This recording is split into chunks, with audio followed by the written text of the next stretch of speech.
The night my husband's Range Rover hit a concrete divider on the 401 doing 90 kilometers an hour in a February snowstorm, I was at home folding a pile of tiny onesies on the living room couch, pressing each one flat against my 6-month pregnant belly like a strange kind of ritual. He had texted at 6 to say his client dinner was running late. That was 4 hours ago. The OPP officer's voice on the phone was careful and measured, the kind of tone they must teach at police college for exactly these situations. Your husband has been transported to Sunnybrook, she said. He's stable, but there are details surrounding the collision I need you to be aware of before you go in. I drove through the blizzard on the 404, both hands white on the wheel, hazard lights blinking orange in the dark. My mind went to all the practical, devastating questions. What if he couldn't work? What if the baby came early from the shock?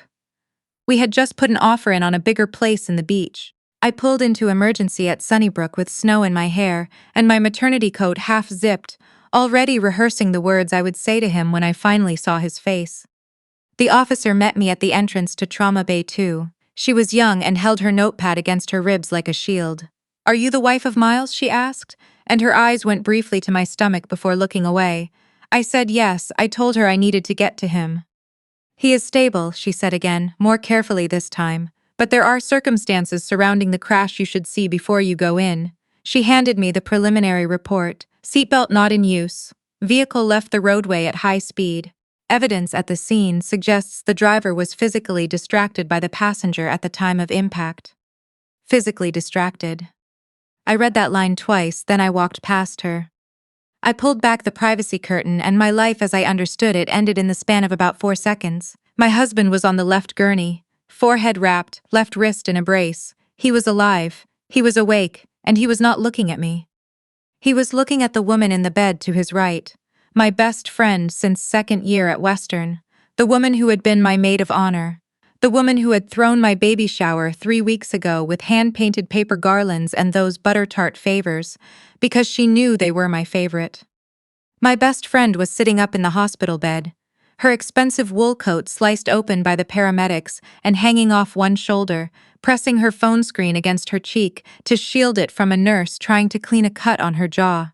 For a moment she looked at me with nothing on her face at all. Then she rolled her eyes with the particular exhaustion you reserve for an annoying delay. Please don't make this dramatic, Faye, she said. You look insane standing there like that. I could not make a single sound come out of my throat. The heart monitor beside my husband beeped in its steady, clinical way. I looked at him. I waited for his face to break. I waited for the apology, the horror at himself, the reaching for my hand. My husband blinked against the fluorescent lights, and the expression on his face was one I had never seen before. It was not shame, it was not guilt, it was irritation, cold, efficient, inconvenienced irritation, the look of a man who has been interrupted. He turned to the attending nurse. Can you ask her to wait outside, he said, in the same voice he used to request menu substitutions at restaurants. She needs to give her statement to the officer and she doesn't need an audience. I opened my mouth and nothing came. The double doors banged open behind me. His mother pushed through the triage area at a half-run, still in her tennis whites from her club in Richmond Hill, pearls swinging. She blew past me without contact, without acknowledgement, without her eyes so much as touching my face, and launched herself at my best friend's bedside with both arms. She made a sound I had never heard from her in 7 years of being her daughter-in-law. A raw, reaching, maternal sound. His father appeared a moment later, breathing hard. He clapped a hand on my husband's uninjured shoulder and asked, with complete sincerity, whether the Range Rover was still on the highway or had been moved to a garage.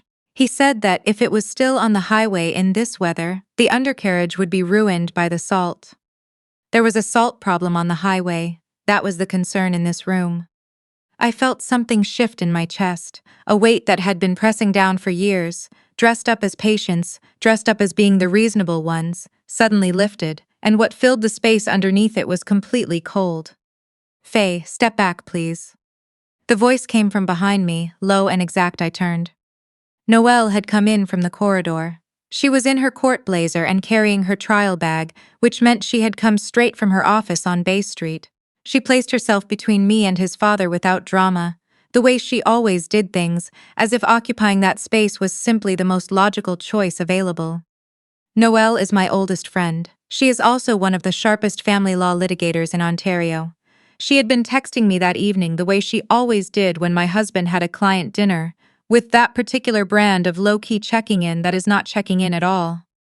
I spoke with the OPP officer in the corridor, she said quietly, holding out a sealed plastic evidence bag.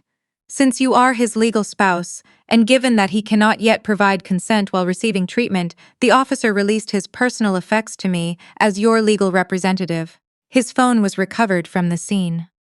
His father reached forward. Give me that. That is his private property. Noel moved the bag slightly to the left, out of reach, without looking at him. Touch me and I will have a Section 265 charge filed before you get back to Richmond Hill. She handed me the bag. I took the phone out. The screen was cracked corner to corner but still on. He used my birthday month and year as his passcode. 8 digits. I was in instantly. Noelle had already opened the WhatsApp thread. She told me to scroll to the top. The contact was saved as simply G. The messages went back 11 months. I stood in the hospital corridor and read the entire thread with Noelle's hand pressed flat against my back to keep me upright. The last exchange was from that evening. G had written, I need to know the timeline is real. I cannot keep pretending at her shower, it makes me sick. My husband had written back, the TFSA transfer goes through tonight after 9. The RRSP takes 3 more days to clear, different routing. By the time she notices it's already in the Meridian account. She doesn't know what Meridian is or how to look for it. Gee, what about the baby? My husband, the baby stays with us. Once she delivers, we file. I have 2 psychiatrists who can sign the Section 20 Form 1 application. The postpartum instability narrative is already documented through the notes I gave the family doctor. Gee, and she won't be able to fight it? My husband, she's a cybersecurity analyst, Gwen. She looks at network logs all day. She doesn't know anything about family law or financial structures. She'll be completely lost. My husband had been preparing a Form 1 application to have me involuntarily committed to a psychiatric facility under the Mental Health Act. He had been building a false paper trail through our family doctor. He was planning to use that documentation to apply for sole custody of the baby we were having together.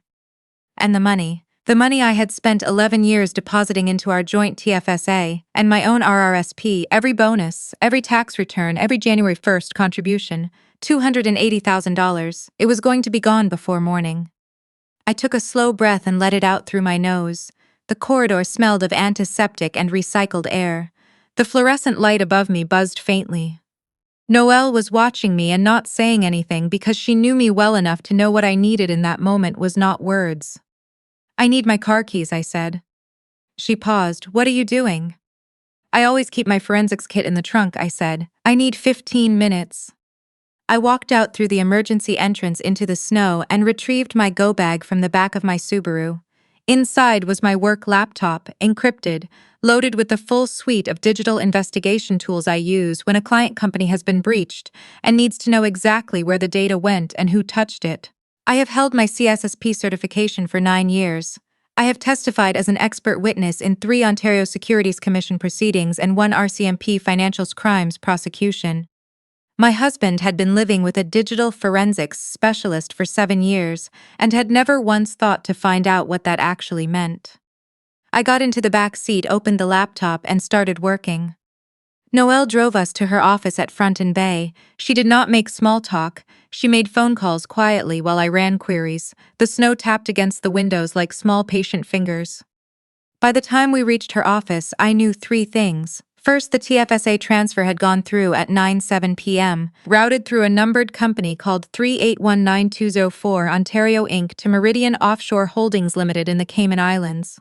Second, my husband's boutique advisory firm had been running a pattern of undisclosed front-running trades for the past 14 months, skimming approximately $340,000 from 4 client portfolios, funneling it through the same numbered company before distributing it into a private account. Third, somewhere in the corporate registry paperwork for 3819204 Ontario Inc., someone had made a very careless mistake. I pulled up the Ontario Business Registry. I ran the corporation number. I looked at the registered director field. The registered director was me. I sat back in the leather seat and felt something I can only describe as the quiet before a controlled detonation. 3 years ago, I had incorporated a numbered company for a cybersecurity consulting practice I planned to launch on the side. The practice never got off the ground. I had kept the company alive, paying the $75 annual renewal fee, because it was $75 and the paperwork was already done. When my husband went looking for a clean numbered company to use as a vehicle, his paralegal used one of those discount online business services brokers. They pulled an available numbered company from a clearinghouse list and granted him administrative use of the banking credentials. The broker had not run a proper ownership trace. They had not checked the underlying corporate architecture. They had handed him a company I already owned. My husband had drafted the quitclaim deed himself. He had transferred our lakeshore home, bought together for $1.2 million 6 years ago, now worth $1.8 million, into 3819204 Ontario Inc. He had done it 8 days earlier, believing he was hiding a marital asset inside an anonymous shell. He had handed it directly into a company registered in my name. He thought he was leaving me homeless. He deeded my house to my own corporation. He signed away his own home, Noelle said quietly, reading over my shoulder.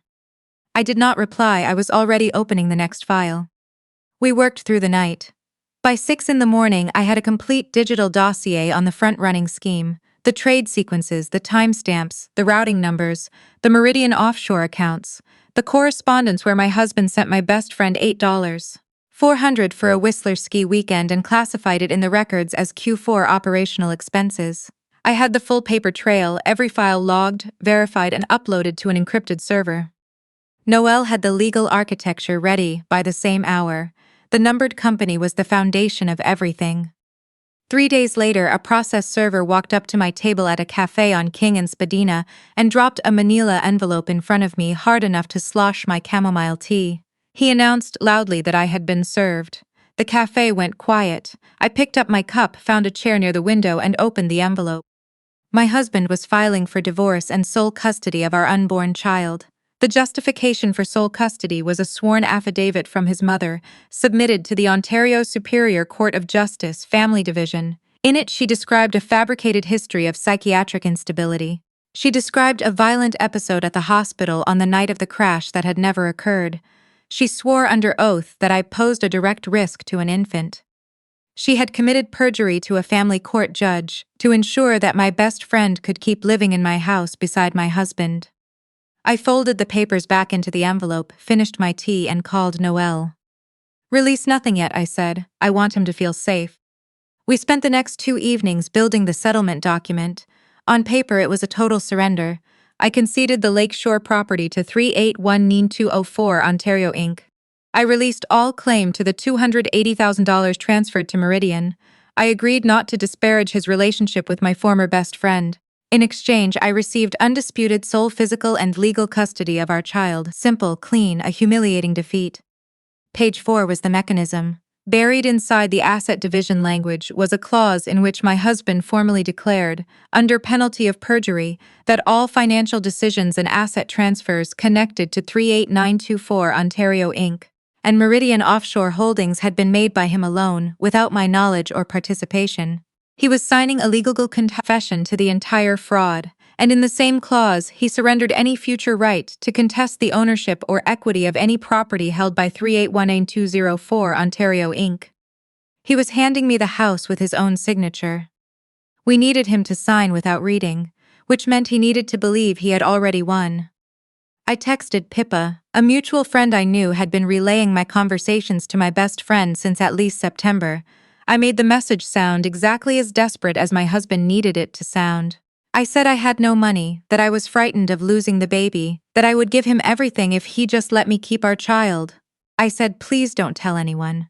I said I was barely holding together. I put the phone face down on Noelle's desk. It took 41 minutes. My husband's lawyer called Noelle directly and said his client wanted to move quickly.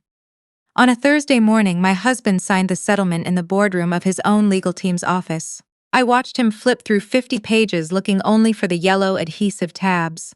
He made a remark to his lawyer about hourly rates. Then he signed his name on page 4 with the casual confidence of a man who has never once been wrong about anything. He did not read a single line. He stood up, buttoned his jacket, and told me without looking at me that I should consider myself fortunate for how generous he was being. I smiled and said nothing. The provincial clerk at the Ontario Land Registry office, a meticulous woman with reading glasses on a gold chain, looked at the documentation 3 times before she looked up at me. "He transferred this property into a numbered company registered in your name," she said. "Does he know that you own the corporation?" "He was in a hurry," I said. She stamped the documents, initialed the seal, and handed me the certified copies across the counter without another word. That evening I sent my husband and my former best friend a formal notice to vacate the Lakeshore property.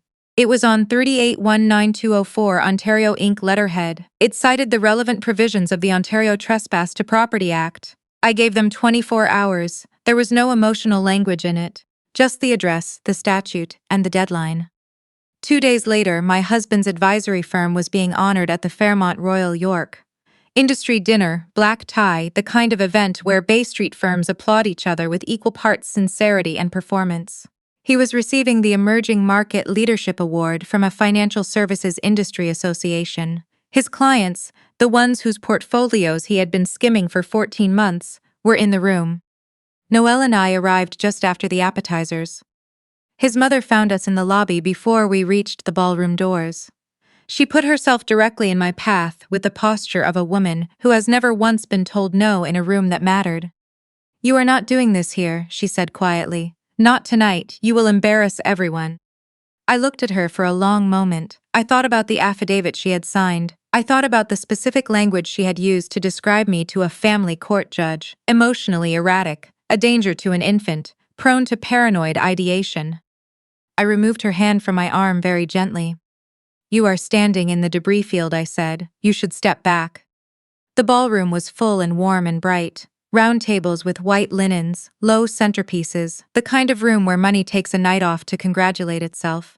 I walked the full length of it in a charcoal blazer over my 6-month bump, and the room noticed, because I was the only person in it moving like I owned something. My former best friend saw me from across the room. She stood up from her chair so fast she knocked over her water glass. My husband was near the stage in conversation with 2 men in suits.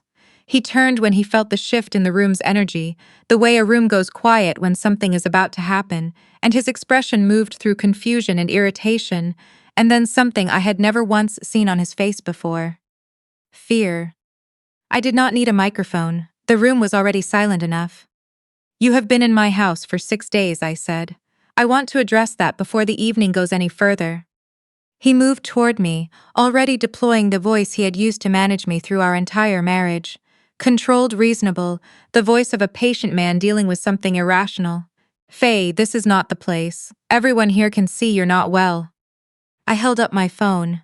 On the screen was the Ontario Business Registry entry for 3819-204 Ontario Inc. I handed it to Noel, who connected it to the room's display screen. The projector lit up. The text was legible from the back of the ballroom. "You transferred our home into a numbered company 8 days ago," I said. "You believed you were concealing it inside a corporate shell. What you actually did was transfer a $1.8 million property into a company I incorporated 3 years ago that I have been the sole registered director of ever since. Read the director field." The room read it. My husband's face changed color. I watched it happen in real time. The flush drained out and left something gray behind. "That is impossible," he said. "My team vetted the company." "Your team used an online broker," I said. "They were sloppy. I am a digital forensics specialist. Being sloppy around me is a very specific kind of mistake." Noel clicked to the next slide. Page 4 of the settlement he had signed projected in full, his initials circled in yellow at the bottom. By his own signature, Noel said, addressing the room in the same measured voice she used before Ontario Superior Court, "He has declared sole and exclusive control over all assets and operations of 381920 SO4 Ontario Inc. and Meridian Offshore Holdings. He has surrendered any future claim to the Lakeshore property. And he has signed a legal admission of unilateral asset transfer, $280,000 of marital funds, without spousal knowledge or consent. Under the Criminal Code of Canada, that constitutes fraud." The word landed in the room like something dropped from a great height. Several men near the back were already on their phones. These were the clients, the ones who had trusted him with their portfolios, the ones who had not yet realized, sitting at their white linen tables with their glasses of Ontario Cabernet, that the front-running scheme had touched their accounts as well. My former best friend had been edging toward the side exit. She made it 3 steps before a plainclothes officer from the RCMP Financial Crimes Unit appeared in the corridor doorway and, politely and professionally, indicated that she should remain where she was. My husband's phone vibrated against his jacket. He grabbed at it. He must have hit the wrong icon in the chaos because the call came out on speaker, loud and clear into the silence of the Fairmont Royal York Ballroom. It was his compliance officer. She was not calm. The OSC just executed a preservation order on all trading records, she said fast, audible from across the room. RCMP Financial Crimes is in the office right now. They have a production order for 14 months of client files. Miles, they have everything. The accounts are frozen. He fumbled for the mute button and could not find it. In the 3 seconds of complete silence that followed, I watched the faces of the people in that room do the arithmetic. These were finance people. They were very fast at arithmetic. His father had been sitting at the head table. He rose slowly, the way a man rises when his legs have gone uncertain beneath him. He had handed my husband his entire self-directed RRSP to manage 18 months ago, their full retirement savings, because my husband had promised him returns at double the market rate. He stood at that table and looked at his son with an expression I had never seen from him in 7 years. The RCMP arrived at the hotel 35 minutes later. My husband was charged under Section 380 of the Criminal Code of Canada, fraud over $5,000, along with securities offenses under the Ontario Securities Act. My former best friend was arrested the following morning. The wire transfers into her accounts from client funds were documented in my dossier with timestamps, routing confirmations, and the WhatsApp exchanges where she acknowledged receiving them. She was charged as an accessory. Her lawyer negotiated a conditional discharge in exchange for full cooperation with the OSC investigation. But the record is permanent in any securities-related background check, and in Canada those checks are thorough. My husband was sentenced 11 months later.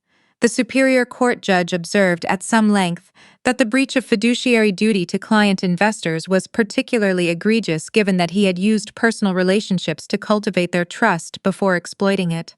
11 years. Restitution orders totaling $620,000. A permanent lifetime ban from the securities industry. His parents lost everything.